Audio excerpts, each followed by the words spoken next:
প্রিয় দর্শক, আসসালামু আলাইকুম। এগ্রোমেন্টো থেকে সাথে আছি আমি আব্দুল্লাহ নোমান। আজকে আমি নতুন একটি ভিডিও নিয়ে হাজির হয়েছি আলু চাষি ভাইদের সতর্কীকরণের জন্য।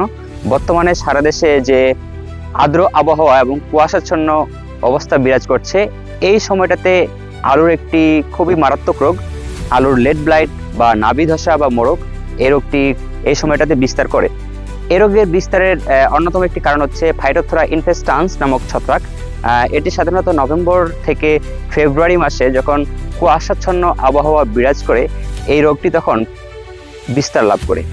এবং এই সময়টাতে যদি ক্ষেতের মধ্যে সেচ বা বাতাসের বা বৃষ্টির সংস্পর্শে আসে, তাহলে পুরো ক্ষেতেই ছড়িয়ে পড়ে এবং 2 থেকে 3 দিনের মধ্যে সব গাছগুলো মারা যায়। লেট ব্লাইট রোগের লক্ষণ: প্রথমে গাছের গোড়ার দিকে পাতায় ছোপ ছোপ ভেজা হালকা সবুজ গোলাকার দাগ দেখা যায়। এই যে এরকম এই জায়গাটাতে একটু আক্রমণ করেছে, আমি দেখানোর চেষ্টা করছি। দাগ দেখা যায় যা দ্রুত কালো রং ধারণ করে এবং ধীরে ধীরে পাতা পচে শুকিয়ে গাছটি মারা যায়।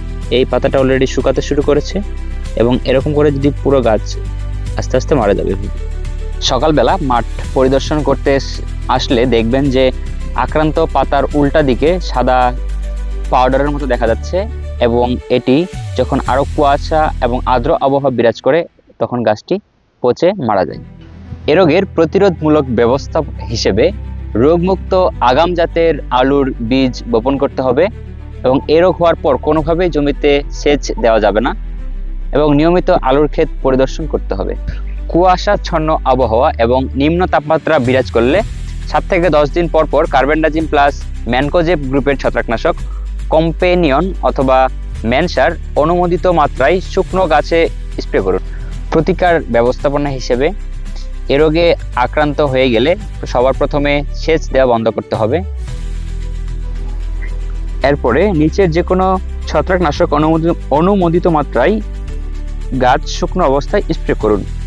ম্যানকোজেব প্লাস সাইমোক্সানিল গ্রুপের মাইক্রা অথবা এক্সট্রামিল অথবা শাইনিল অথবা সুইটম্যাক্স অথবা হেমোক্সানিল অথবা সাইমোক্সানিল প্লাস ডাইমেথোমর্ফ গ্রুপের আফনা অথবা পাইক্লোরোস্ট্রবিন প্লাস মেটিরাম গ্রুপের ক্যাব্রিওটপ অনুমোদিত মাত্রায় শুকনো গাছে স্প্রে করুন।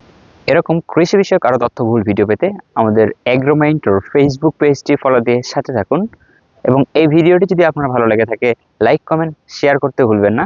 আমাদের এগ্রোমেন্টোর ইউটিউব চ্যানেলটি সাবস্ক্রাইব করতে কমেন্ট বক্সে দেওয়া লিঙ্কে ক্লিক করুন। ধন্যবাদ।